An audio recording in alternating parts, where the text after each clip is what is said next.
condiciones del VIH, básicamente ya en la gestación podemos tener en cuenta desde el momento de la prevención. Tenemos que tener dos tipos de pacientes o pruebas que se usan para el VIH, que es el tamizaje y las pruebas confirmatorias. Las pruebas de tamizaje para el VIH son básicamente el ELISA y las pruebas rápidas, que nosotros tenemos que informar como reactivo y no reactivo. Y según las normas, dice que se debe entregar el mismo día la atención y dentro de los 30 minutos que se aplica la prueba. Y las pruebas de tamizaje son ofrecidas a parejas de las gestantes, madres, previa orientación y consejería y su consentimiento informado. Y por otro lado, cuando tengamos una prueba reactiva, las pruebas confirmatorias para el VIH son el IFE, el INOBLOT, el PCR, la carga viral, que van a ser procesadas en el INS, y las pruebas confirmatorias nos van a determinar positividad, negatividad y indeterminación en los casos que se hacen esas pruebas que antes mencioné. Y para los niños menores de 18 meses expuestos al VIH, se van a realizar las pruebas de cadena de polimerasa, el PCR ADN-VH1, con el fin de conocer su condición de infectado para el VIH en estos casos de niños menores de 1 mes y medio. Siguiente. Entonces, cuando tenemos un paciente, tenemos que para nosotros, cuando tengamos un paciente con reactividad, o sea, antes de la confirmación, una prueba reactiva, nosotros ya podemos, según la guía, iniciar la terapia antirretroviral en la paciente, ¿no? Para evitar que la transmisión materno-infantil de VIH, ¿no? Entonces, ¿en qué escenarios lo podemos hacer? Dos pruebas rápidas de VIH de tercera generación de diferentes laboratorios que dan reactivo, una prueba rápida para VIH de tercera generación y otra de cuarta con resultados reactivos, prueba rápida para VIH y una ELISA con resultado reactivo, una prueba rápida para VIH con resultado reactivo y una prueba confirmatoria, como la carga viral o el IFI positivo, y toda recién nacido con su madre recién diagnosticada con VIH. Ese niño se considera un niño expuesto al VIH. Y como mencioné hace un rato, todo recién nacido expuesto al VIH se tiene que hacer obligatoriamente la prueba de reacción de cadena de polimerasa. ¿Para qué? ¿Y en qué condiciones, no? ¿Y qué consideraciones manifiesta la guía? Es la prueba del PCR de 1VH1, se va a realizar en el primer y tercer mes de edad, con el fin de conocer si el paciente efectivamente está en una condición de infectado por VIH, y si el resultado del PCR ADN VH1 positivo se va a repetir uno para ver si el informe, ¿no? Lo confirma, y si el resultado es positivo en 2 oportunidades, se va a considerar al niño como infectado por VIH. Y si hay discordancia, se tiene que realizar otra prueba más a las 4 semanas de la última toma, para que finalmente tengamos si el niño va a recibir tratamiento antirretroviral para el control correcto y no a llegar a los estadios del SIDA, ¿no? En los pacientes.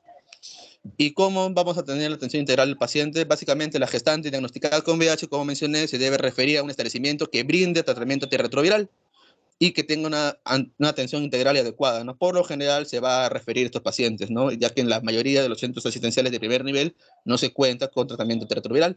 En los casos excepcionales que sí haya, se va a hacer el tratamiento ahí. En el caso Y de una aunque sea, perdón, y aunque sea en el hospital de tercer nivel, el ginecobstetra no lo maneja el médico infectólogo.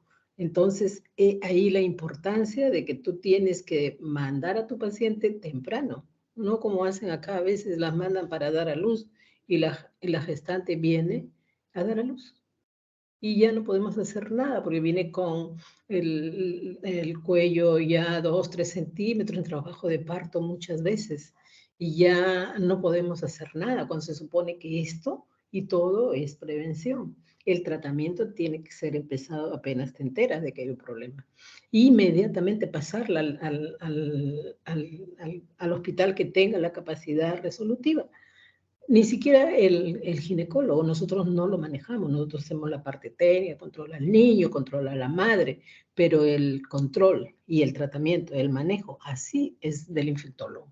Entonces nosotros caminamos de la mano con el infectólogo. Y eso es importante saberlo, porque no te puedes quedar con un paciente de esta naturaleza en un centro de salud, de ninguna manera. Detectado que el paciente tiene un problema, de inmediato lo pasas. Apenas te enteras, porque tiene que comenzar cuanto antes su tratamiento, ¿ya? Es importante y no hacer lo que muchas veces hacen acá, pues, a las señoritas obstetrices, por tener su número de pacientes atendidos, se quedan con los pacientes. Y nos perjudican realmente porque las pacientes llegan a veces muy tarde y no han sido manejadas adecuadamente. Bien, adelante. Gracias, doctora. Siguiente. Entonces, como mencionaba, la paciente tiene que ser referida a un centro de un establecimiento de salud que brinde terapia antirretroviral, que esté en la jurisdicción y que pueda recibir atención integral, ¿no? Por lo general son referencias. Y también la guía técnica del 2019 menciona que la acidobudina, que es no parte del TARGA, ¿no? La sindobudina endovenosa debe estar disponible en los establecimientos de salud que atiendan partos las 24 horas del día para que sean utilizadas en el momento del parto de la gestación con una paciente con VIH, de acuerdo a los escenarios que la norma técnica presenta. Y el manejo de la gestante con VIH y su niño para prevenir que exista la transmisión materno-infantil se realiza de acuerdo al escenario que la guía misma menciona, que son 3. El escenario 1, donde una gestante con VIH diagnosticada durante la atención prenatal, que es lo más común, o un diagnóstico previo que no recibió targa. El segundo escenario, una gestante con VIH, pero que sí estuvo recibiendo tratamiento de retroviral antes de su embarazo, y finalmente la gestante con VIH que se diagnostica por primera vez durante el trabajo de parto o en el puerperio. Esos son los 3 escenarios que el MINSA, la guía técnica menciona, siendo que yo le voy a hacer más énfasis por el escenario 1, que es el más prevalente, ¿no? De una paciente que es diagnosticada en la atención prenatal. El escenario 1, que es el que más extenso, en el que se menciona que la paciente con VIH diagnosticada durante la atención prenatal, primero con una prueba reactiva y posterior una prueba confirmatoria con el diagnóstico de VIH, debe recibir, ¿no?, el tratamiento antirretroviral mientras antes sea posible, ¿no? Y se debe solicitar linfocito CD4 junto con su carga viral, conjuntamente con la prueba confirmatoria. Y referirse a un centro donde exista, ¿no?, el servicio de infectología, ¿no?, para que sea su tratamiento de retroviral. Y posteriormente ahí sería ya el tratamiento de su atención, su atención prenatal y finalmente su parto, ¿no? Y el inicio no se condiciona a que la carga viral o CD4, sino el inicio, según la guía, se tenga el reactivo. Entonces, y el inicio se tiene que hacer a partir de las 12 semanas de gestación para que no haya problemas durante el primer trimestre del embarazo. El esquema básico que menciona la guía es el tenofovir con la emitricitabina y el retagravir, siendo este la primera esquema de elección. ¿Qué esquemas alternativos hay? Porque hay pacientes que tienen comorbilidades. En el caso de que el paciente no pueda recibir el tenofovir, que es un medicamento que tiene cierto daño a nivel, a nivel renal, que se puede evidenciar en la creatinina o en la depuración de creatinina, lo podemos reemplazar por el esquema de sidobudina, lamivudina, ratagrapir. Este es un escenario. Y el segundo es cuando el paciente tenga un efecto adverso al ratagrapir. Para pacientes que tengan rash o reacciones, hipersensibilidad a este medicamento, se puede usar efavirenz. Básicamente son los esquemas que usan medicina de enfermedades infecciosas y tropicales, ¿no?, en el servicio de infectología.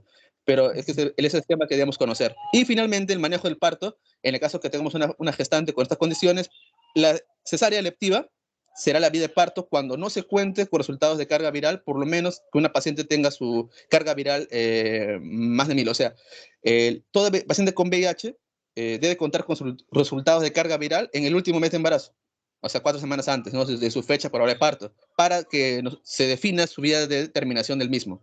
Entonces, la cesárea electiva, como mencioné, será la vía de parto cuando no se cuente con resultados de carga viral, por lo menos 4 semanas antes de la fecha probable de parto, por lo cual será programado oportunamente.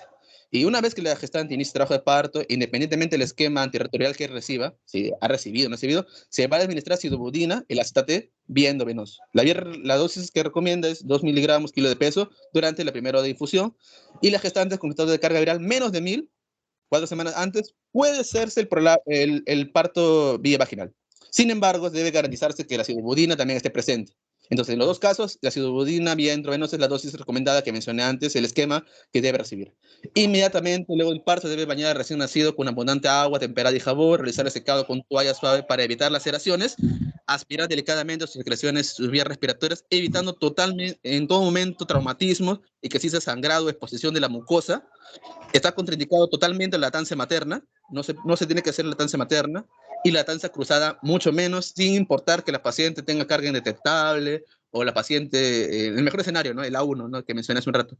La No está contraindicación es... pasando tu diapositiva, no está pasando. Santiago Sí, escriba, ¿no? No siguiente, está por favor. pasando. Santiago Escriba, ¿es tu apellido? Sí, siguiente, por favor. Escriba, como el del fundador del Opus Dei. Escriba, sí. Escriba Sí. se dice, no es escriba. Ah, ya, perfecto. No. Ya. Bueno, y como mencioné, el manejo del parto, básicamente como mencioné, la cesárea es la vía de elección más... la cesárea es la vía de parto cuando no se cuente con estados de carga viral por lo menos 4 semanas antes, y como estaba mencionando, la lactancia materna está contraindicada, y la lactancia cruzada de igual manera. Entonces, se va a indicar sucedáneos de la leche materna. Y la profilaxis para terminar del recién nacido es también con acidobudina, ¿no? Para recién nacidos más de 25 semanas de gestación, el acidobudina es 4 miligramos kilogramos de peso por vía oral cada 12 horas por 4 semanas. Y para recién nacidos con 30 a 25 semanas de edad gestacional, también se da la acidobudina 2 miligramos kilo de peso por vía oral cada 12 horas por 2 semanas. Para luego pasar a un esquema de 3 miligramos kilo de peso por vía oral cada 12 horas. Y para recién nacidos que son de menos de 30 semanas de edad gestacional, se da un esquema de 2 miligramos kilo de peso por vía oral cada 12 horas por 4 semanas. Y bueno, finalizando el tema del VIH, la guía hace mucho énfasis en el respeto y la atención integral a estas pacientes y que no es contraindicación ser una paciente con VIH para que pueda, ¿no? Planificar, tenga una planificación familiar, ya que actualmente existen esquemas seguros en los que existen casos y documentados donde se puede realizar un parto, ¿no? Y que una madre, ¿no? Que haya tenido un diagnóstico reactivo de VIH con un tratamiento antirretroviral correcto, puede tener un niño que sea también no negativo, ¿no? O sea, la transmisión materno-infantil ha disminuido considerablemente por dos motivos, por las mejores, el mejor manejo, tanto con la acidobudina intravenosa, con la profilaxis y el tratamiento antirretroviral.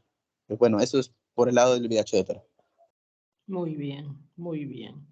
Entonces, siempre la importancia del manejo y mandar a la paciente al centro que tenga capacidad resolutiva para que puedan atender el parto.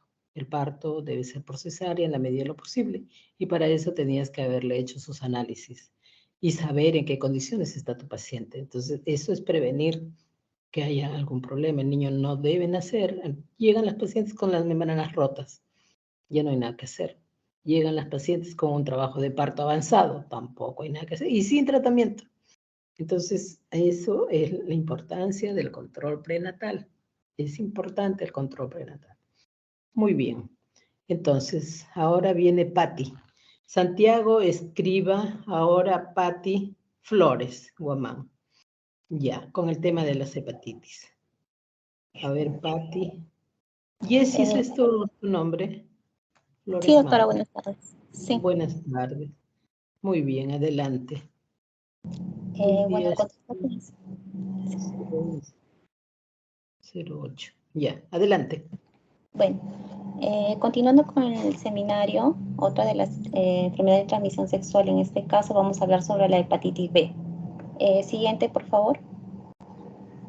Bueno, hablando de la hepatitis B, en sí, la hepatitis en general pues se define como una infección sistémica que afecta predominantemente al hígado y esta puede ser aguda o crónica. En este caso, la hepatitis B viene a ser esta infección que es sistémica, pero ocasionada por este virus que se llama el virus de la hepatitis B. Ahora, lo que diferencia a esta hepatitis del resto de las hepatitis, o lo que le diferencia en sí este virus del resto de los virus de las hepatitis, es que este virus va a ser un virus que tiene un ADN circular, ¿no? Ya que la mayoría de los virus son virus que presentan ARN, pero el virus que va a ocasionar lo que es la hepatitis B va a ser un virus con un ADN circular.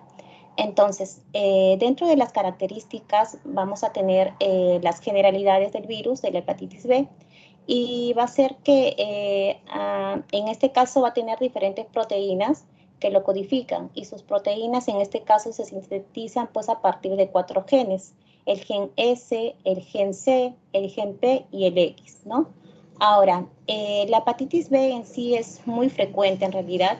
Esta hepatitis se va a transmitir a través de la vía sexual, también sanguínea, y esto es bastante importante que esta hepatitis pues se va a transmitir por vía vertical, se transmite de madre a hijo, ¿no?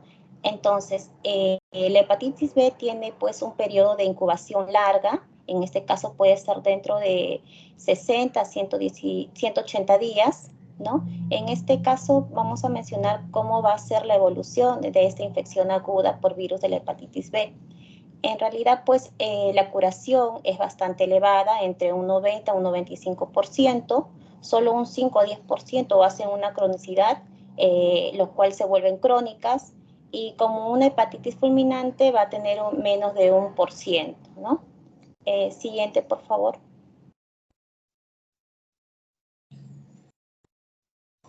Bueno, ahora en cuanto a lo que es la anatomía patológica, pues en este caso, pues cuando, si se realiza en este caso una biopsia de hígado, ¿qué es lo que vamos a encontrar en las láminas histológicas? En este caso vamos a encontrar básicamente necrosis panlobulillar con un infiltrado inflamatorio linfocitaria. También va a haber una hiperplasia de las células de Kupffer, va a haber una degeneración acidófila que produce el cuerpo de Cohen-Mansell. Bueno, se tiene que ver que hay también, como mencioné, una necrosis panlobulillar y que se produce en este caso los cuerpos de Consilman, ¿no? Pero esto es en general, lo vamos a ver y lo vamos a encontrar en todas las hepatitis. Pero ¿cuál es la característica en este caso de la hepatitis B? Es que vamos a encontrar en este caso hepatocitos en vidrio esmirelado, ¿no? Ahora, dentro de la clínica vamos a tener que en su clínica pues mayormente van a ser pues la presencia de náuseas, cansancio, lo que es la coloración amarillenta en los ojos, que viene a ser lo que es la ictericia. Entonces esta clínica pues en este caso se va a dar en periodos, ¿no? Pero la mayoría de las hepatitis o la presentación más frecuente de las hepatitis va a ser lo que es la anictérica, ¿no? En este caso, o sea, no todas las hepatitis dan ictericia, la mayoría van a ser anictéricas. Entonces, en esta sintomatología va a depender mucho de los periodos en los que se encuentren, ¿no? Ahora vamos a hablar acerca de los periodos de la hepatitis B. En este caso, primero tenemos el periodo prodrómico. Esto se da pues en una semana antes, donde se presenta lo que es la anorexia, náuseas, pérdida de olfato, astemia, fiebre. Entonces, son como todos los síntomas generales, ¿no? En este caso, decaimiento del cuerpo, ¿no? Luego va a darse lo que es el periodo sintomático o también llamado fase de estado. En este periodo es donde se va a evidenciar en este caso lo que es la ictericia, ¿no? Se suele disminuir todos estos síntomas generales menos la astenia, ¿no? Que sigue permaneciendo. Y en esta fase también puede presentar lo que es la coluria, que es la colorización excesiva de la orina, que se presenta o se torna más oscura. Se presenta lo que es la colia, la hepatomegalia dolorosa, o en algunos casos también se puede presentar lo que es la adenopatía, en este caso, ¿no? Y finalmente tenemos lo que es el periodo de recuperación, que es un periodo en el que todo lo que es la clínica vuelve a la normalidad, y también lo que es la analítica. Normalmente este virus de la hepatitis B pues se alcanza pues en este caso después de los 3 o 4 meses de lo que es la infección, ¿no?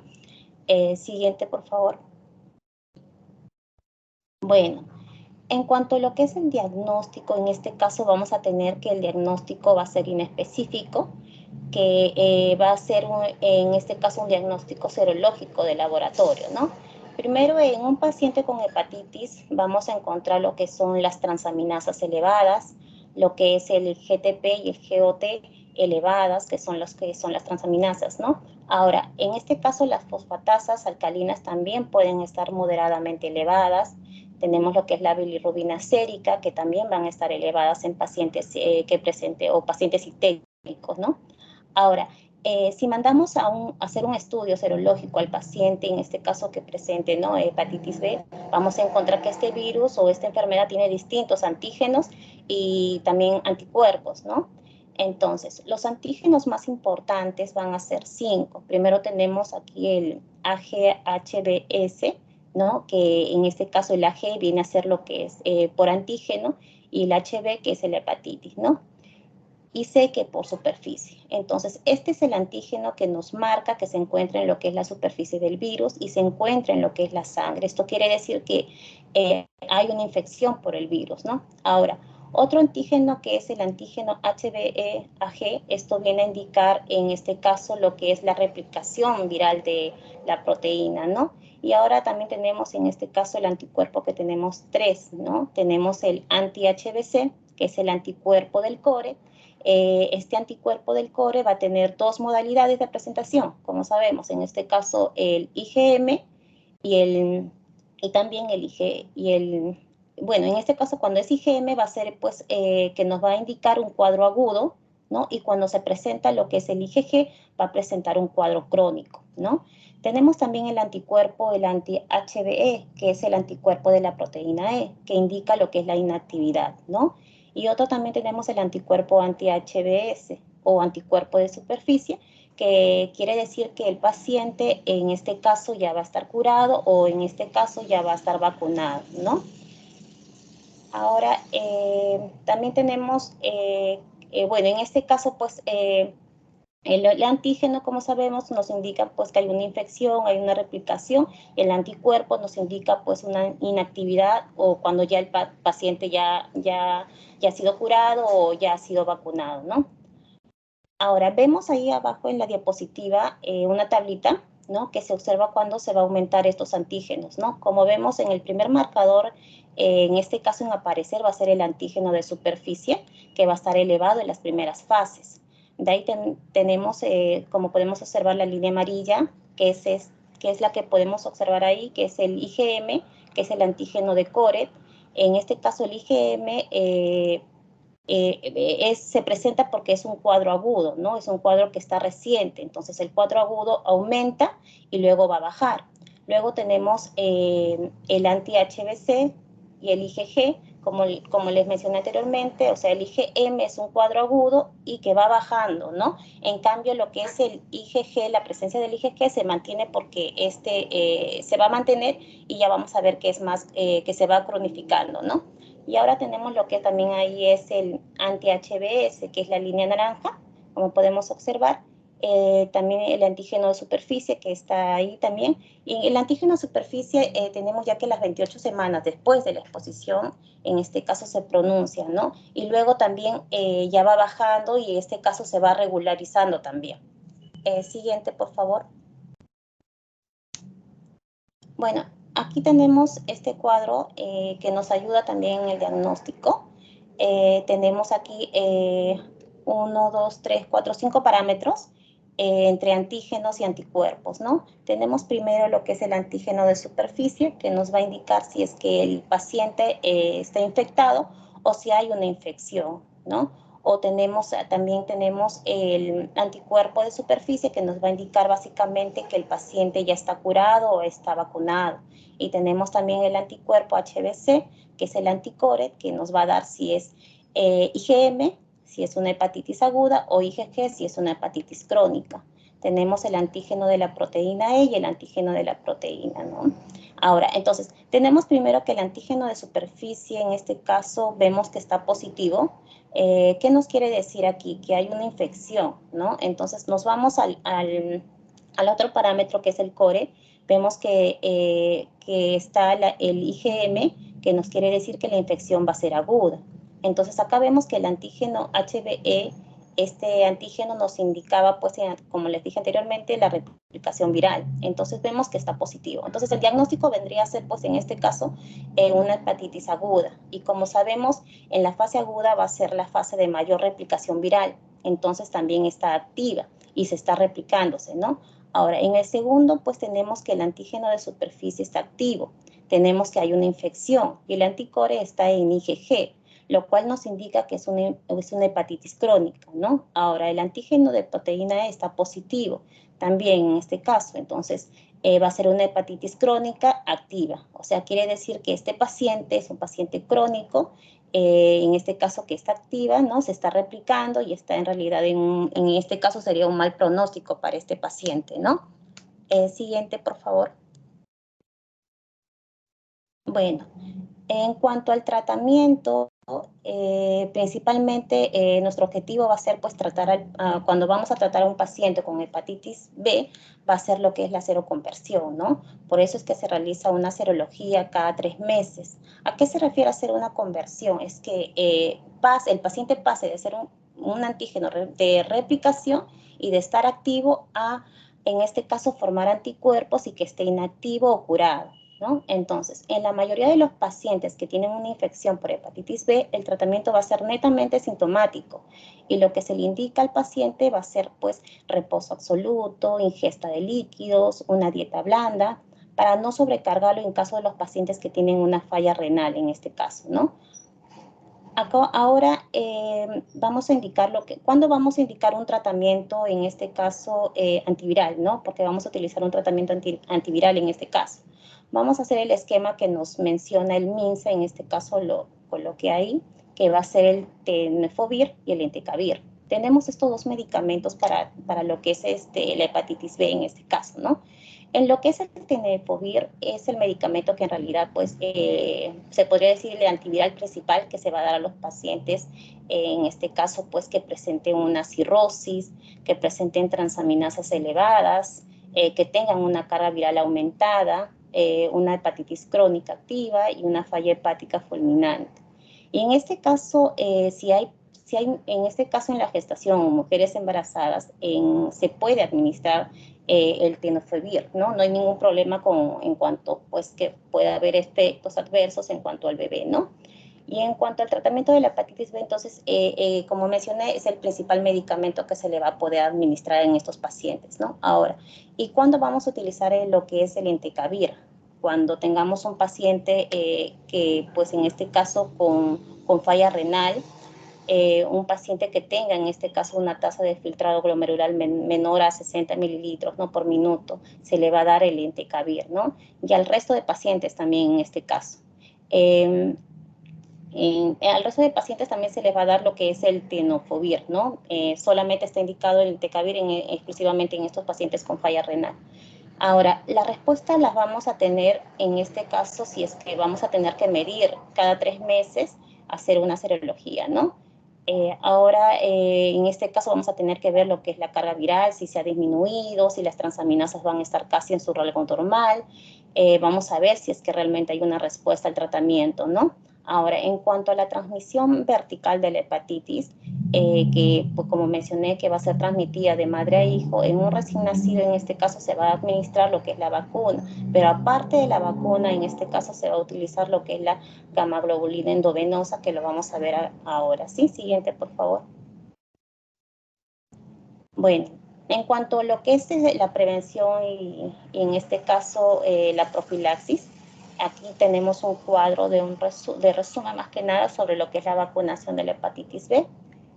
Tenemos que el tipo de vacuna, que es una vacuna ADN recombinante, como sabemos las dosis que se indican son 3 dosis y la indicación que es en sí es universal para todos, ¿no? Ya que todo niño también tiene que recibir sus vacunas contra la hepatitis B. Ahora, se debe administrar la vacuna contra la hepatitis B también, en este caso, a niños recién nacidos de madres portadoras del virus de la hepatitis B.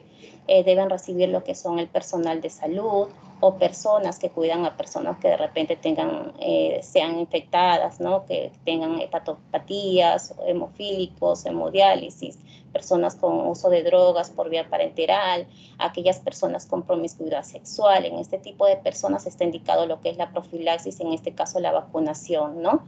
En general a todos. Ahora, ¿cuándo se indica lo que es la inmunoglobulina, ¿no? En lo que es la profilaxis post-exposición, viene a ser a personas, en este caso, con inmunidad natural o personas vacunadas o personas con anti-HBs mayor de 10 unidades por mililitros, que no, en este caso, no aprecian lo que es la profilaxis, ¿no? Ahora, en vacunados también, pero que se desconoce en sí lo que son los niveles de anti-HB, ¿no? Sean antígenos de superficie en este caso. También en no vacunados hay una doble inmunización pasiva con gamma-globulina y activa con lo que es la vacuna, ¿no? Y también, como vuelvo a repetir, en los recién nacidos, que es lo más importante en realidad, como les decía en la anterior diapositiva, porque en estos recién nacidos que nacen de madres infectadas, aparte de la vacuna que van a recibir, es importante también darle lo que es la gamma-globulina en este caso, ¿no? Eso sería todo por mi parte. Doy pase a mi siguiente compañera, doctora.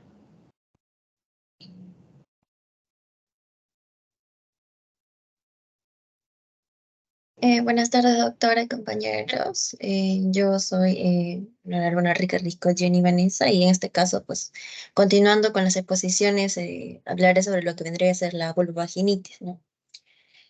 Más que nada, pues, esto es una inflamación tanto de la mucosa vaginal, de la piel, de la mucosa vulvar. No siempre van a estar asociadas las dos, sino que puede predominar a veces la inflamación vulvar sobre la vaginal o viceversa, ¿no?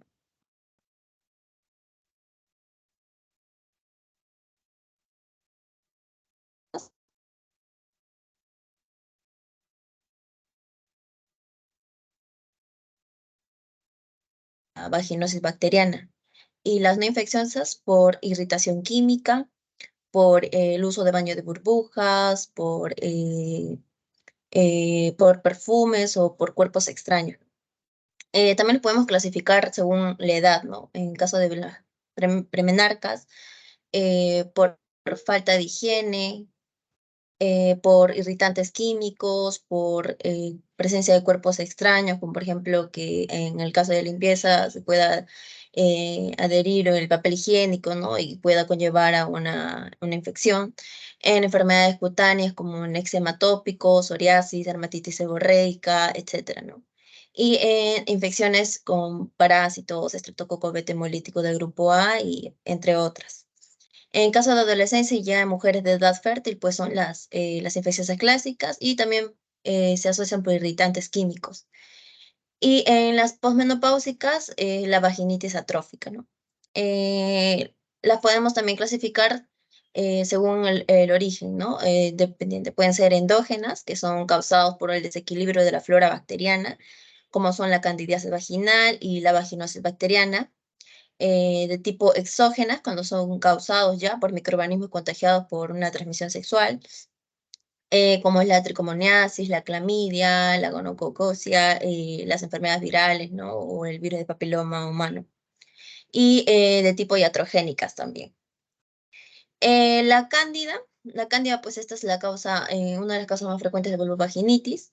Es causada por el desequilibrio de la cándida albicans y otras de levaduras en comparación, pues, ¿no? Con la flora bacteriana que predispone lo que son los lactobacillus, ¿no?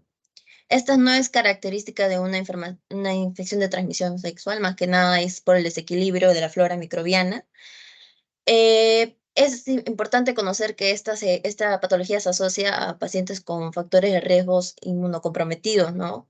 Como los pacientes con diabetes mellitus, pacientes que están con consumo actual de antibióticos de amplio espectro, en caso de las gestaciones, ¿no? En embarazos, en caso de usos de la corticoterapia, en VIH, entre otras.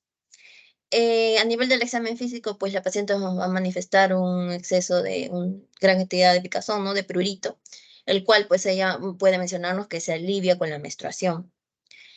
También se ve una leucorrea, ¿no? Un flujo blanco grumoso que se conoce pues como requesón, como pueden ver aquí en la imagen, y que se asocia a este flujo más que nada se adhiere a las paredes vaginales y se asocia a un eritema vaginal, ¿no? Lo vamos a ver rojizo, ¿no? Está inflamado.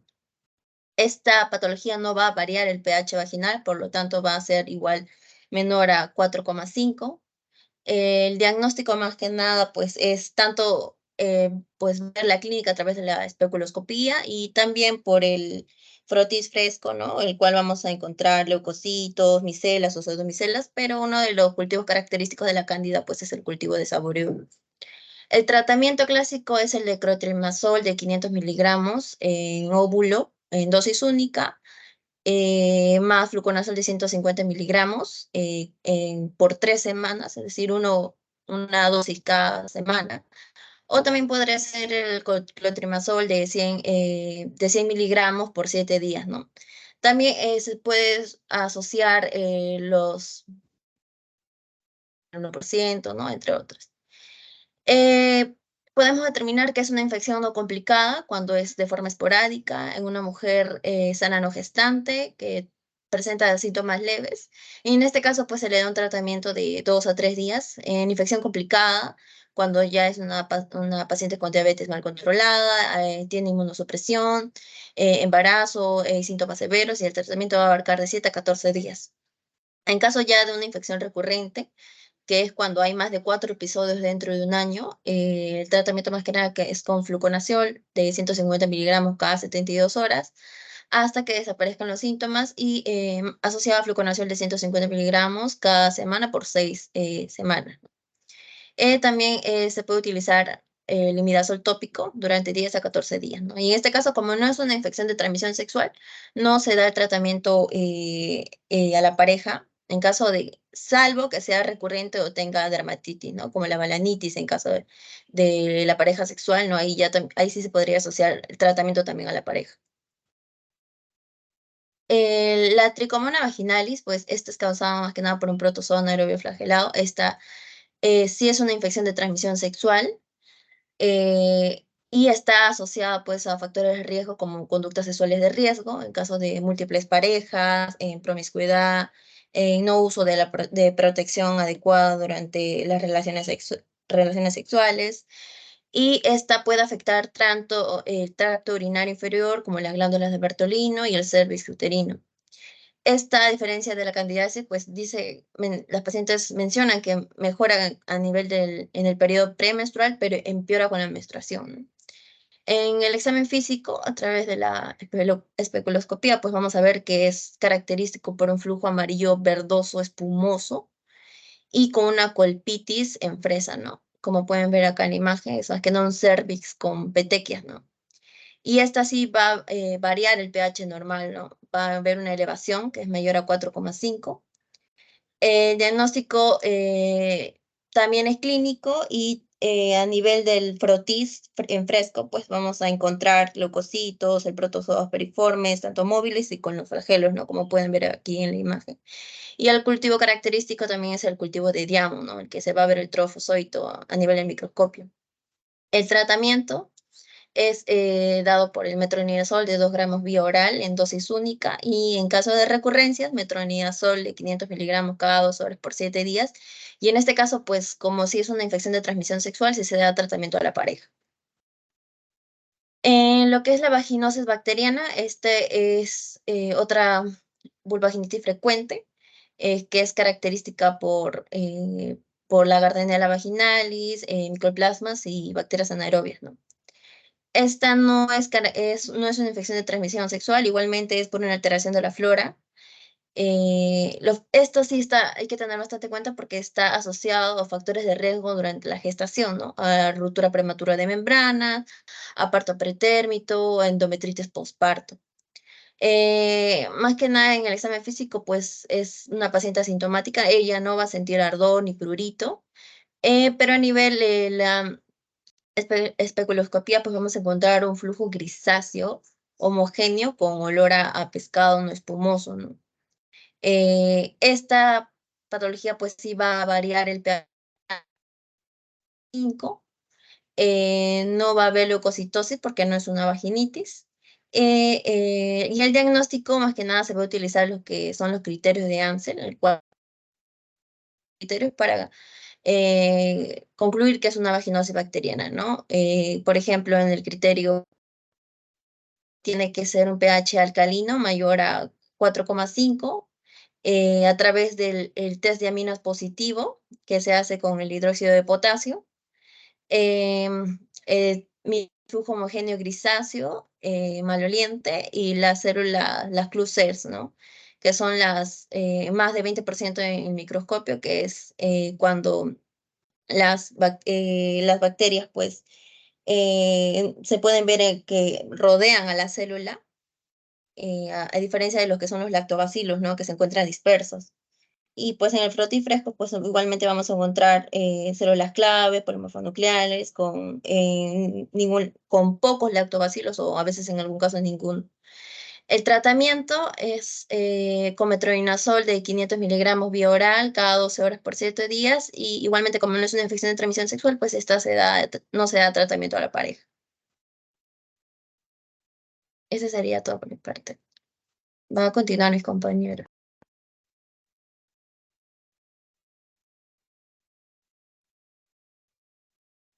Doctora, un momento, por favor.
Sí, doctora, continuando con la exposición, se va a hablar sobre chancroide, clamidia y herpes. Siguiente diapositiva, por favor.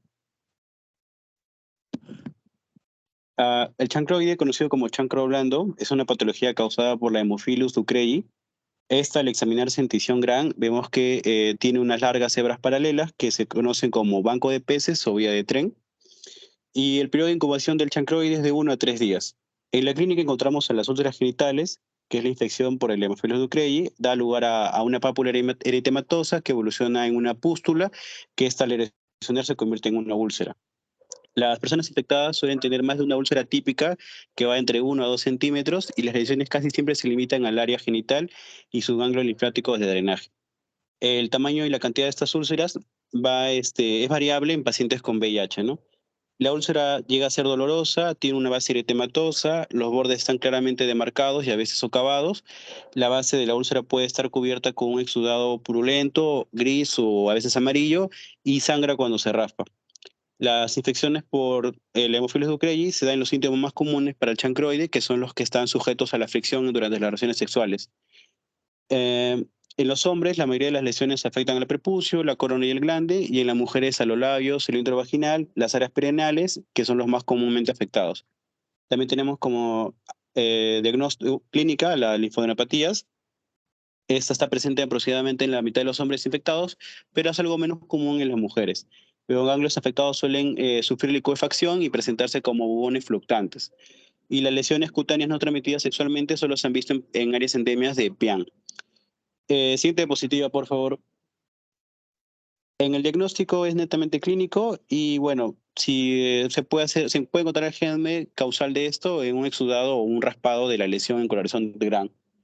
El tratamiento va de ceftriaxona en 250 miligramos vía monitor muscular por monodosis, o como alternativa tenemos la citromicina en 1000 miligramos vía oral, ¿no?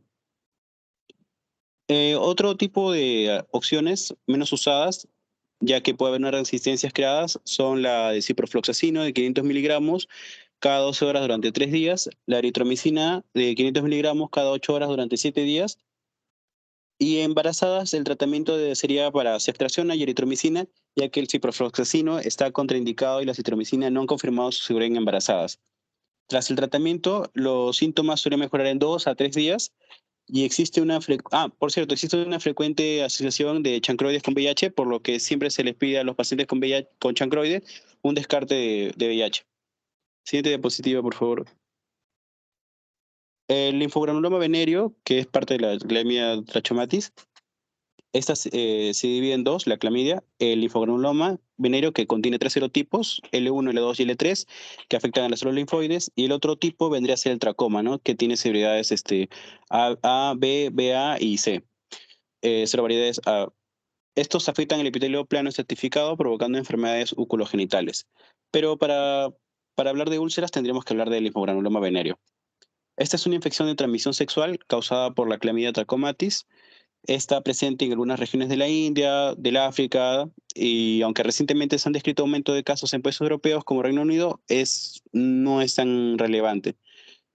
Prácticamente solo aparece en hombres que tienen relaciones sexuales con otros hombres, y el periodo de incubación del linfogranuloma venéreo es de 5 a 10 días. La clínica inicialmente suele aparecer una lesión como pápula úlcera con una variabilidad de dolor, ¿no? Que suele desaparecer en una semana, y más del 50% de las personas infectadas no la llegan a percibir. A las 3 semanas de la lesión puede aparecer alguna adenopatía regional, fiebre, mialgias, artralgias y malestar general. En el diagnóstico se basa fundamentalmente en la clínica de la infección. El diagnóstico de laboratorios presenta grandes dificultades por la escasa sensibilidad de cultivo, también por las frecuentes reacciones cruzadas y otros motivos, por lo que ante la sospecha clínica en un paciente que ha podido tener clamidia, se debe realizar tratamiento profiláctico. Pero a pesar de esto, es conveniente tomar una muestra con escobillón de la secreción de la úlcera para detectar el germen de la muestra biológica. El tratamiento, empezamos con doxiciclina en 100 miligramos cada 12 horas durante 21 días. Y la alternativa que hay, y también para embarazadas, vendría a ser la eritromicina, 500 miligramos cada 6 horas durante 21 días. También se debería realizar tratamiento a todos los contactos sexuales de los últimos 2 meses de un paciente con linfogranuloma, ¿no? y se recomienda mantener el seguimiento de los pacientes hasta la desaparición total de los síntomas. Siguiente diapositiva. Ahora, el herpes es una infección producida por el virus de herpes simple, del que existen dos tipos inmunológicos principales que pueden causar infecciones genitales, el VHS1 y el VHS2. El tipo 2 es el responsable del 70 al 90% de los casos de infección de genital por herpes simple. Su prevalencia es difícil de determinar por el elevado número de casos sintomáticos que oscilan en el 70%. Su periodo de incubación es de 3 a 7 días y se transmite por contacto mucocutáneo, ¿no? Ya sea oral, genital o anal. También por autoinoculación o por vía materno-fetal. La historia natural de la infección es la inoculación por VHS, por contacto íntimo, la primera infección.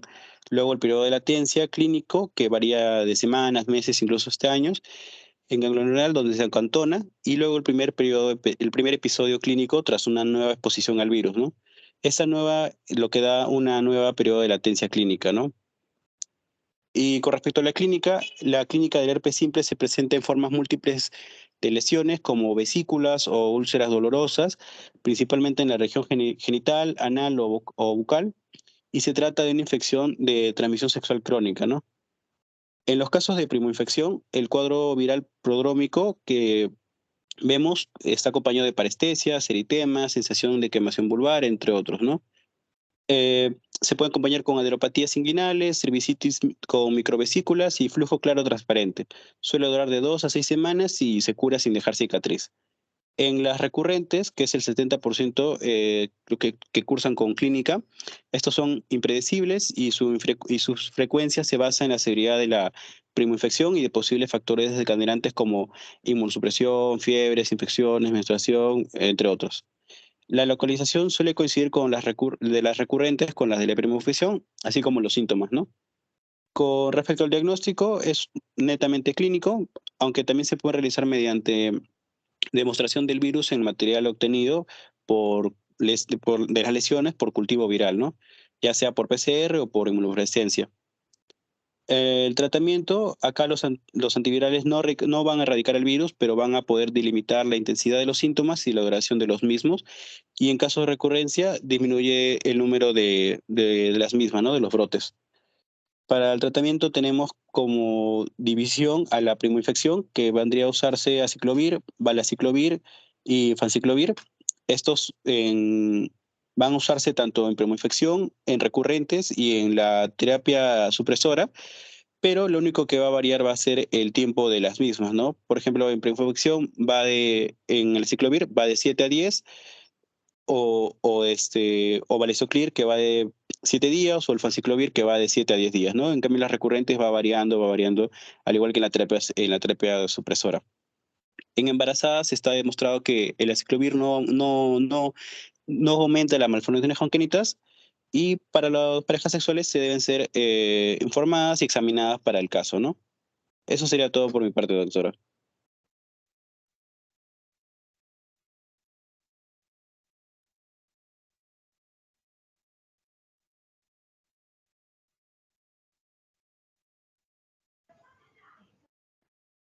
Muy bien. Ahora proyecto mi parte, doctora. Mi parte. ¿Quién falta? García Briceño, doctora. Muy bien. Junior.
¿Qué pasó?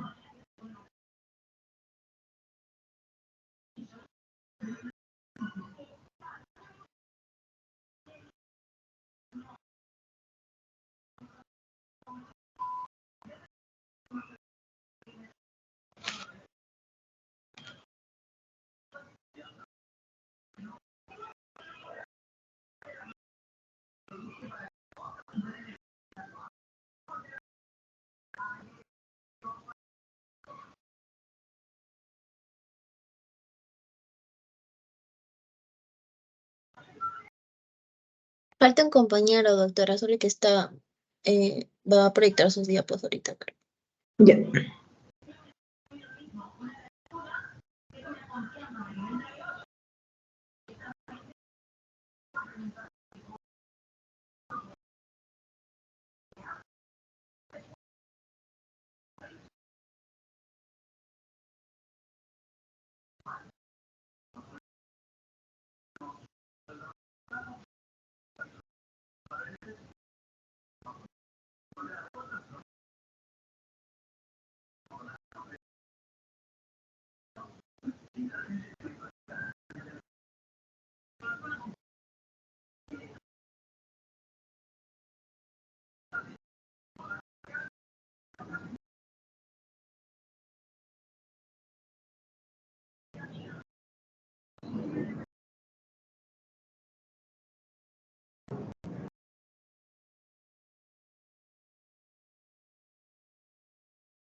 Buenas noches, doctora. Buenas noches, compañeros. Continuando con la exposición, comenzaré a hablar un poco más sobre sífilis y VPH, ¿no? Que son parte de las infecciones de transmisión sexual. Siguiente Lo que nos diapositiva. falta.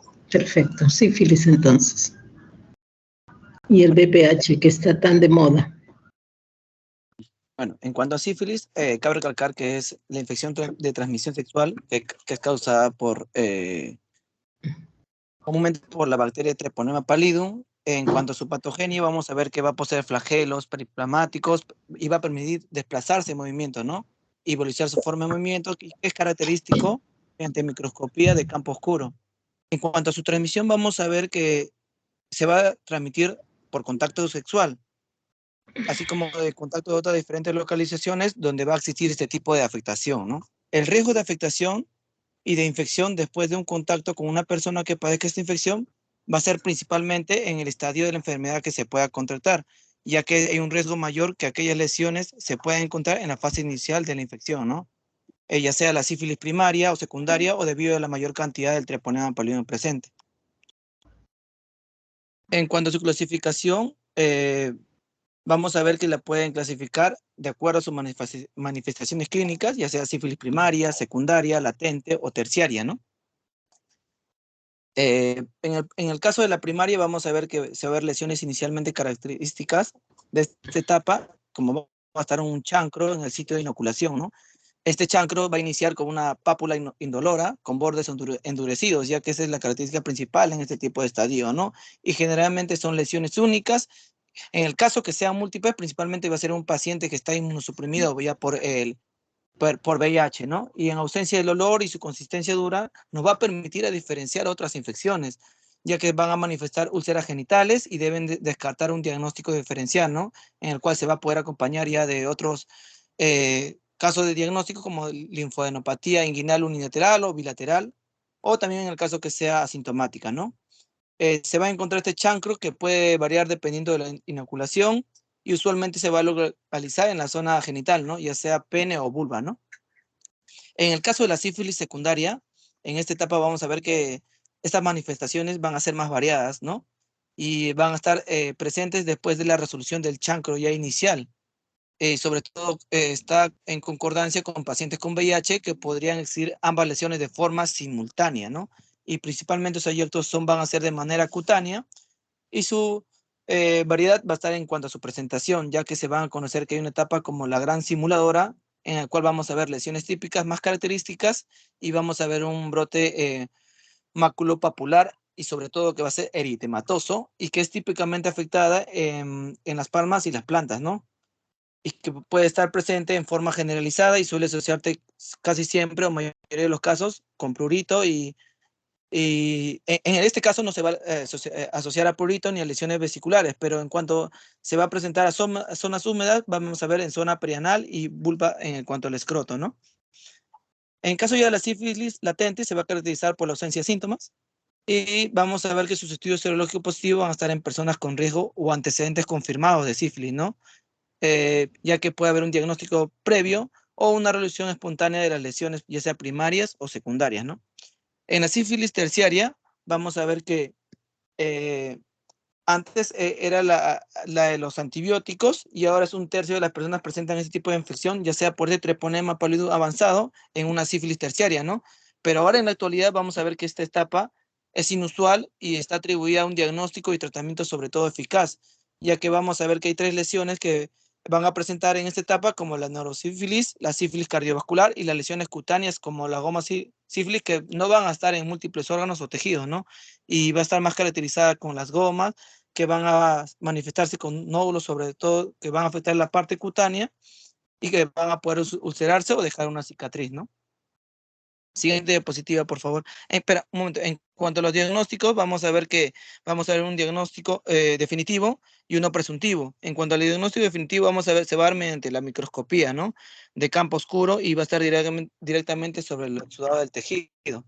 Ahora, en cuanto al diagnóstico presuntivo, acá ya vamos a ver una prueba de treponema, ¿no? O una prueba de no treponémica, ya, o en combinación de ellos. Siguiente diapositiva, por favor. También van a haber pruebas no treponémicas que se van a dar en seguimiento, sobre todo en respuesta al tratamiento de ello, ¿no? Y también vamos acá a abarcar, ya mencionaba, la neurosífilis, que acá vamos a ver un test de líquido del cerebroespinal, ¿no? En cuanto al diagnóstico diferenciado, vamos a ver que se va a presentar gran variabilidad de presentaciones, ya sea en la etapa de la enfermedad en la que se encuentre, y vamos a ver que si bien el chancro de este tipo de sífilis suele ser característico por ser indoloro, ¿no? Y las infecciones por Haemophilus, como el chancroide o el herpes simple, ya sea en el herpes genital o la clamidia, que otros vectores que van a afectar, ¿no? Como también está la Klebsiella, que suelen estar manifestarse con úlcera o lesión primaria, ¿no? Como lo había mencionado, en el caso diagnóstico, vamos a ver que se puede dar de forma directa o indirecta, ¿no? Como ya lo había mencionado. En el caso de las pruebas directas, como se mencionó, hay microscopía de campo oscuro, inmunofluorescencia directa y el PCR, ¿no? Que es la reacción de cadena de polimerasa. Y las pruebas indirectas está como la prueba de no treponémica o la treponémica. Recordad que la no treponémica van a detectar la presencia de anticuerpos que van a ser dirigidos a antígenos localizados, ¿no? Que van a ser dañadas por el tipo de infección. En el caso de las pruebas treponémicas, estas pruebas son más específicas, ya que van a cuantificar anticuerpos, ¿no? Y van a estar en contra antígeno del treponema pálido, ¿no? Y las más utilizadas en la parte clínica son la fluorescente treponema de absorción, ¿no? O la otra que es la treponema de pallidum o la treponema pallidum de partículas, ¿no? Y principalmente va a haber un inconveniente en este tipo de pruebas, ¿no? En el caso ya de tratamiento, vamos a ver que se va a dar de acuerdo al estadio, ¿no? Vamos a ver en sífilis temprana, tardía y en el caso de neurosífilis. En el caso primero del tratamiento de la reacción de Harris, vamos a ver que va a ocurrir en las 24 horas y es comúnmente que va a iniciar ese tratamiento para la sífilis en el caso que haya presencia de clínica de cefalea, fiebre o mialgia, o en los pacientes que hayan tenido contacto con las personas que presentan diagnóstico de sífilis primaria, secundaria o latente temprana, deben ser tratadas como sífilis temprana, ¿no? Y en el tratamiento para la sífilis latente y tardía o terciaria va a requerir una mayor duración de organismos y se van a hacer cada vez más lentamente. Siguiente diapositiva, por favor. En el caso de acá vamos a ver, se va a dividir de acuerdo a sífilis primaria y secundaria, en el que se va a administrar ya penicilina benzatínica de manera intramuscular, que van a ser 2.4 millones de manera monodosis, ¿no? O puede ser el caso que se dé una ceftriaxona ya sea de 1 a 2 gramos vía intramuscular o vía endovenosa de 10 a 14 días, ¿no? En el caso de que se le administre doxiciclina de 100 miligramos, se va a dar de manera oral y va a ser de 14 horas durante 14 días, ¿no? En el caso que se le administre tetraciclina de 500 miligramos, se va a dar de manera oral y va a ser de cada 6 horas por 14 días, ¿no?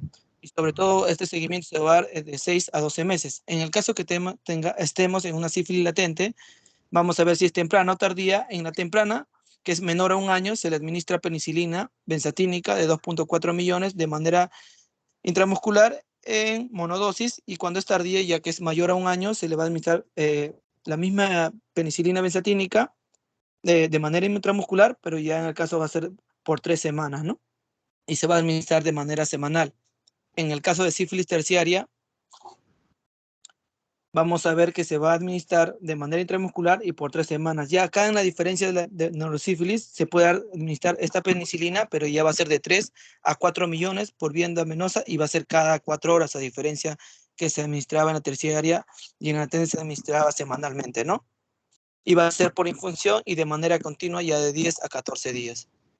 Siguiente diapositiva, por favor.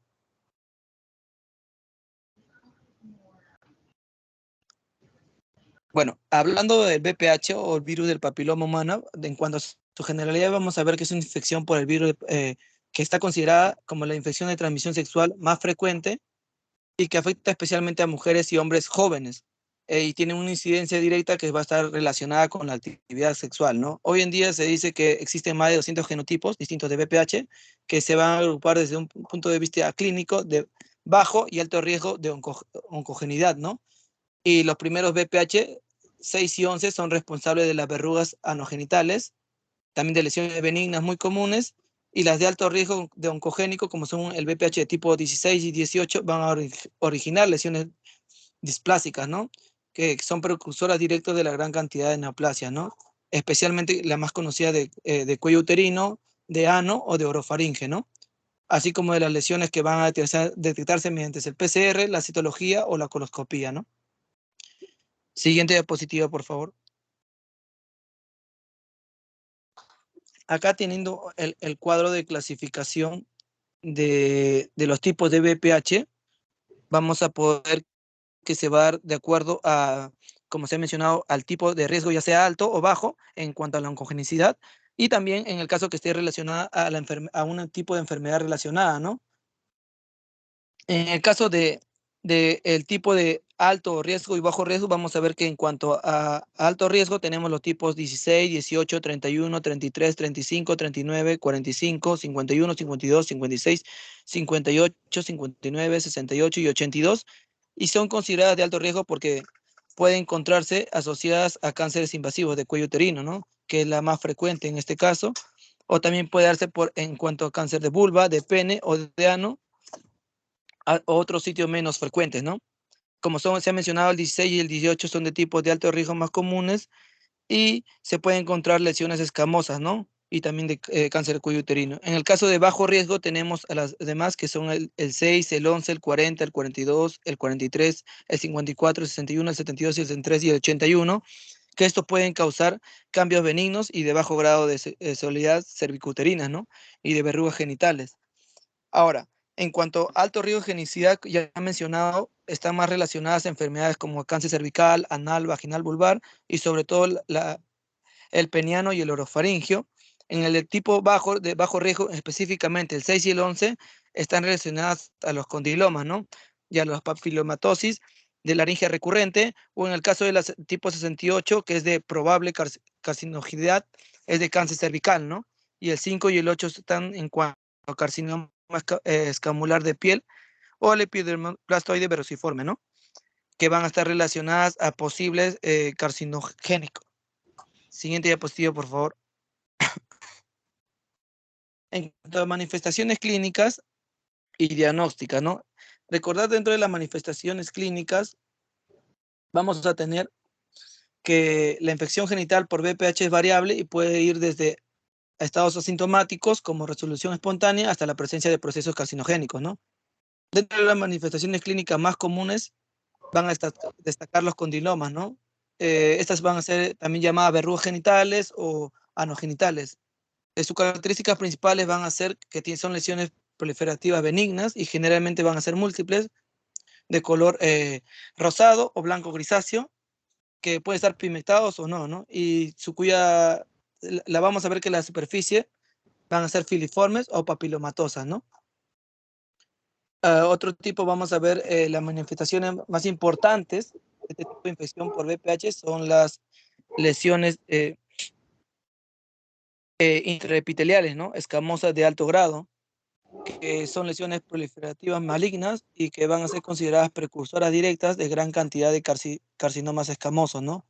Su localización principal va a ser el cuello uterino o el ano, y aunque también puede localizarse ya sea en la vulva, en el pene, en el perineo o la cavidad oral, ¿no?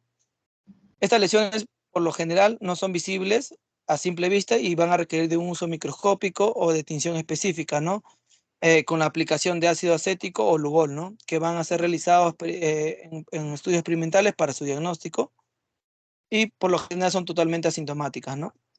En cuanto a otras manifestaciones por este virus extragenitales, vamos a ver que van a manifestarse adquisiciones, ¿no? En el caso que sea por caso o no contacto sexual, ¿no? Que pueden ser las verrugas cutáneas, que incluye las verrugas vulgares, ya sea plantares o planas, que van a ser las lesiones más frecuentes, ¿no? Y que van a ser benignas, circunscritas y sobre todo pequeñas, ¿no? Estas van a afectar con mayor frecuencia a niños pequeños, adultos jóvenes o que se van a transmitir por contacto, ¿no? En cuanto al diagnóstico, vamos a ver que en infección por VPH se va a identificar mediante detección de ácidos nucleicos virales que se van a mostrar en la clínica, y las primeras pruebas se desarrollan desde hace mucho tiempo, en el cual van a obtener pruebas sólidas que van a probar que el VPH puede ser importante en cuanto a la detección y una premura en el tratamiento del carcinoma cervical en mujeres con lesiones precancerosas o en relación con otro tipo de cáncer, ¿no? Con especialmente la de ano y orofaringe. En cuanto al cribado para la detección de ADN del virus de papiloma humano de alto riesgo, acá vamos a ver que se va a comprender en cuanto a ensayos cualitativos y semi-cuantitativos que van a ser de diversas formas, ¿no? Que la idea es identificar la presencia o la esencia del tipo de VPH carcinógeno. Se va a ver que, de acuerdo al resultado que sea positivo o negativo para los tipos de VPH específicos, vamos a que van a ser las más utilizadas y con abundancia, ya que va a haber un rendimiento clínico en el cribado de cáncer cervical, ¿no? Y van a pertenecer a pruebas que dirigen diferentes carcinógenos, ya sea de clase tipo 1 o el VPH 66 o ya sea el 68, ¿no? En el cribado por genotipado parcial o reflejo, vamos a ver que su potencial clínico va a mejorar la presencia y la eficacia de la detección, y se ha demostrado que al identificar los pacientes con mayor riesgo de enfermedad son técnicas que permiten detectar la forma diferenciada, ¿no? De genotipos con mayor de alto riesgo, ya sea el VPH 16, el VPH 18, ¿no? Que la forma génica del resto de genotipos son de alto riesgo, ¿no? El genotipado específico, vamos a ver que son las pruebas de genotipado que están completas de ADN de VPH que presentan un grupo numeroso y van a tener de menos utilidad de manejo clínico, pero son herramientas que van a ayudar a monitorizar, ¿no? La eficacia y el desarrollo de las vacunas, así como la realización de estudios epidemiológicos, ¿no? En el caso ya de una detección de ARN, en el caso que sea E6 o E7 de virus papiloma en el alto riesgo, vamos a ver que la mayoría de pruebas de VPH actualmente son disponibles y se van a basar en estudios de ADN. Y varios estudios han demostrado que las pruebas para el ARN mensajero pueden ser clínicamente útiles debido a mayor especificidad clínica, ¿no? Y sobre todo en cuanto a la detección de la transcripción, ¿no? Ya sea cuántica o específica de las oncoproteínas virales E6 y E7, ya que este va a ser el tamizaje y la incidencia en ello, ¿no? Y puede considerarse clínicamente validada para su detección primaria, ¿no? En caso de la detección del virus del papiloma in situ, vamos a ver que se va a dar por una hibridación in situ de sondas fluorescentes, ¿no? ¿Y qué nos va a permitir? Detectar y visualizar el ADN del VPH en un contenido morfológico. Y también se va a adaptar en un formato de reacción de PCR in situ, y la detección va a ser transcrita de ARN mensajero a E6 y E7, ¿no? Y en el cual va a ser identificada por las células infectadas por el virus, ¿no? En cuanto a las técnicas basadas en detección por biomarcadores celulares, vamos a ver que acá va a haber limitaciones diagnósticas, ya que la detección viral por este virus reside en la especificidad clínica y la necesidad de biomarcadores celulares que tengan un factor pronóstico de importancia y que van a valorar el predictivo positivo, ¿no? Ya haciendo seguimiento de aquellos pacientes en que sean detectados, o por biomarcadores morfológicos que van a detectar la inmunohistoquímica, ¿no? Que va a expresar el P16 de forma aislada junto con el Ki67, ¿no? Y eso va a ser en prueba de citología, ¿no? Siguiente diapositiva, por favor.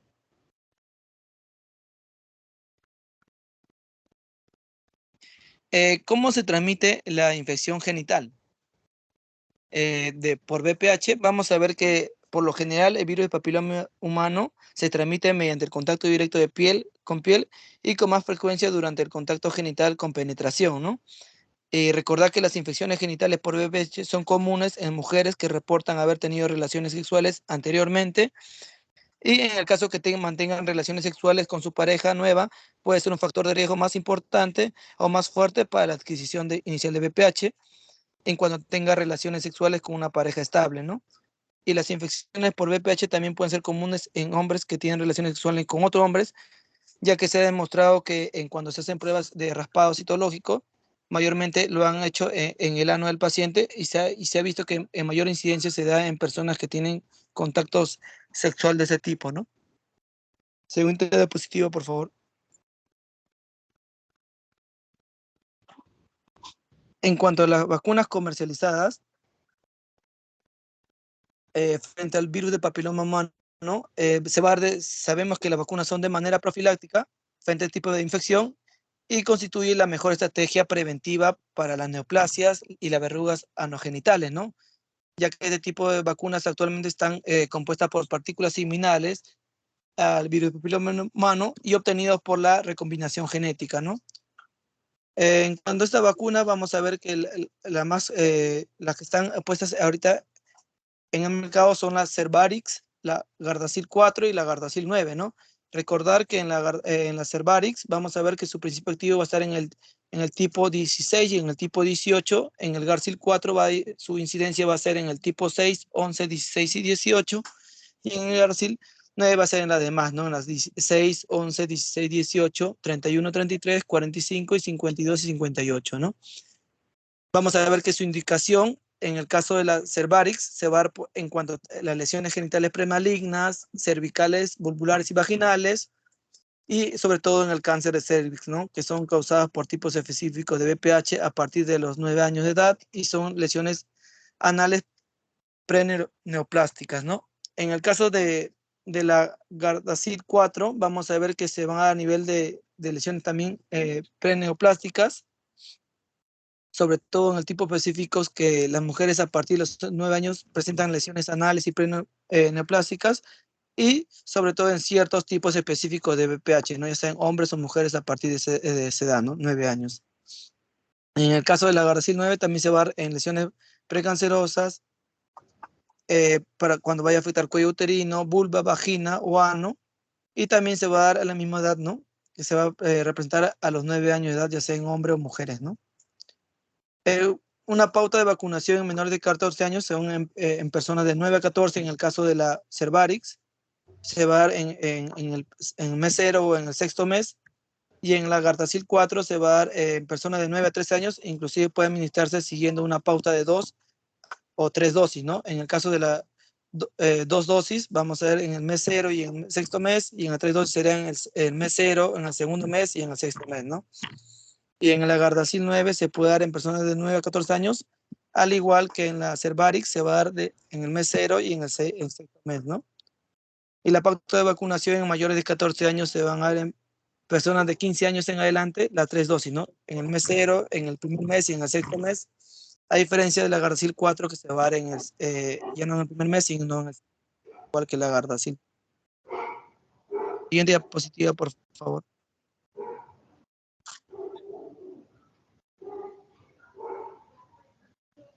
En caso de las verrugas genitales, su tratamiento vamos a ver que se va a dar de acuerdo a un diagnóstico y un tratamiento de este tipo de verrugas, ¿no? Las verrugas genitales se va a realizar mediante inspección visual y mayormente ese es su diagnóstico, ¿no? O muestras clínicas de manera de inspección. En el caso ya extremo se puede hacer un diagnóstico de verrugas genitales que puede confirmarse por medio de una biopsia, pero no es común este tipo de episodios, ¿no? Y en cuanto al tratamiento de no recibir tratamiento, las verrugas genitales pueden desaparecer por sí solas y no sufrir cambios o aumentar de tamaño o en cantidad, pero el efecto del tratamiento pueden ser de transmisiones futuras y de una infección, sobre todo por este tipo de virus, ¿no? Y el objetivo principal va a ser tratar las verrugas genitales visibles y sobre todo su eliminación, ¿no? Como se puede ver en ese esquema de tratamiento recomendado, se va a dividir en dos formas, ¿no? Tratamientos aplicados por los mismos pacientes o en el caso que sea aplicado por el profesional de salud. A que sea aplicado por los mismos pacientes tenemos el Podofilox, que es al 0.5%, que puede ser en solución o en gel, o el Quimod, que es al 5% en crema, ¿no? En el caso que sea el tratamiento aplicado por profesionales de salud, se puede dar mediante crioterapia, resina de podofilina, ácido tricloacético o ácido bicloacético, ya sea de 80 a 90%, o también se puede dar, en el caso de sea eliminación quirúrgica por medio o incisión tangencial de una tijera, ¿no? Ya sea decisión de raspado, curetaje o electrocirugía, ¿no? O cauterizarlo, ¿no? Siguiente diapositiva, por favor.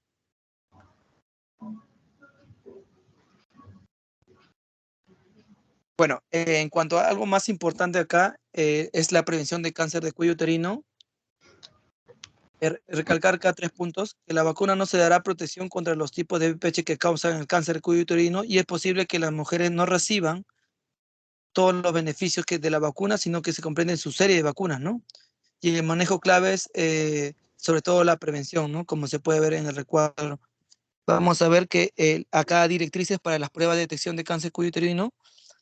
¿Cuándo comenzar? Se va a dar a los primeros 3 años después de iniciado las relaciones sexuales vaginales, pero a más tardar a los 21 años.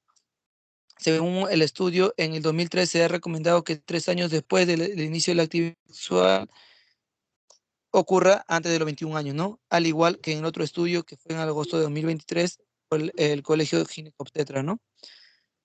En los intervalos va a ser de acuerdo a la prueba convencional del Papa Nicolau.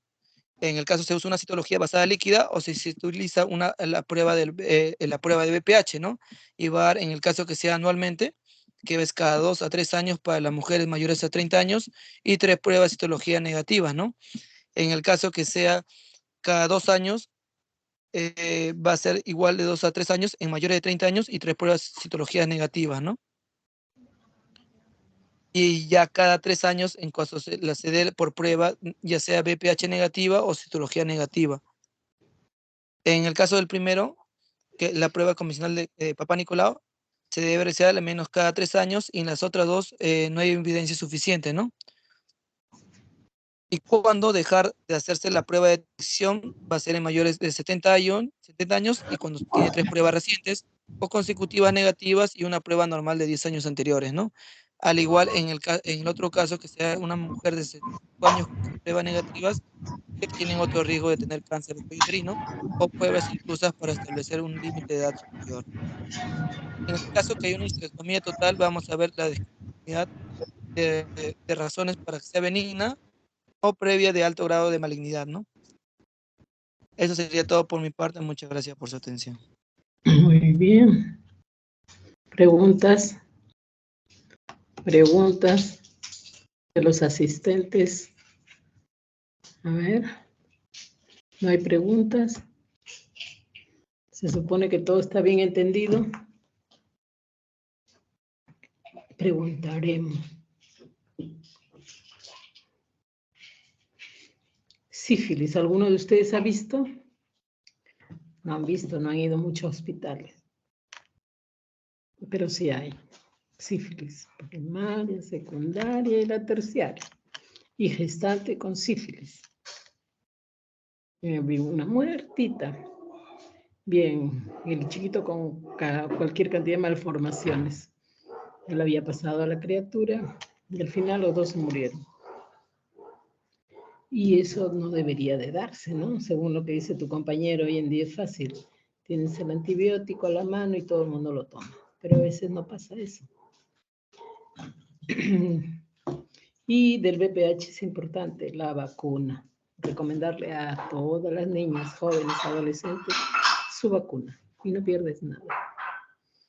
Es importante, importante. Muy bien. Entonces la prevención en medicina va de la mano con asegurarnos que la población va a estar mejor y llegar en buenas condiciones, ¿no? Hoy día con la vacuna del VPH se va a lograr en un tiempo probablemente erradicar el cáncer de cuello uterino. Pero siempre va a haber gente que no toma sus precauciones, que no se hace su Papa Nicolau nunca, y entonces puede avanzar esto. El Papa Nicolau tampoco da una seguridad al 100%. Ahora hay otros tests que son mucho mejores y te van a dar un diagnóstico más certero. Pero ya no es la primera causa de muerte en el Perú, era. Ahora es el cáncer de mama, porque si sale, erradicamos uno, va saliendo el otro, ¿no? Había en grandes cantidades. Hay ahora. Entonces todavía nos queda una tarea muy larga en salud. Tarea de reconocer en nuestras pacientes que pueden tener algún problema y darles la información adecuada. Jovencitas, adolescentes que se van a las discotecas, vienen con una ITS. Entonces hay que prevenir, usar su preservativo, que les cuesta. Recomendarlo, entregarlo, ya que lo tienes a la mano, entregarlo. Y lo usarán si lo necesitan. Muy bien, ¿no hay preguntas? Entonces nos despedimos. Hasta la próxima, chicos. Nos estamos viendo. Gracias a ustedes. Nos vemos. Hasta la siguiente. Y me avisan antes que nos toca clase, por fin, no se olviden. Y esto lo pasan a mi correo. Mi correo institucional lo tienen ustedes, o si no, a mi correo de Gmail. Buenas noches a todos. Buenas noches, doctora. Buenas noches, doctora. Muchas gracias. Buenas noches. Delegada Emma, ¿no? Emma, Brian, ¿quién es el delegado en este grupo? Brian. La lista, me mandan también. Ya nos vemos, chao.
Cristel, ¿escuchas?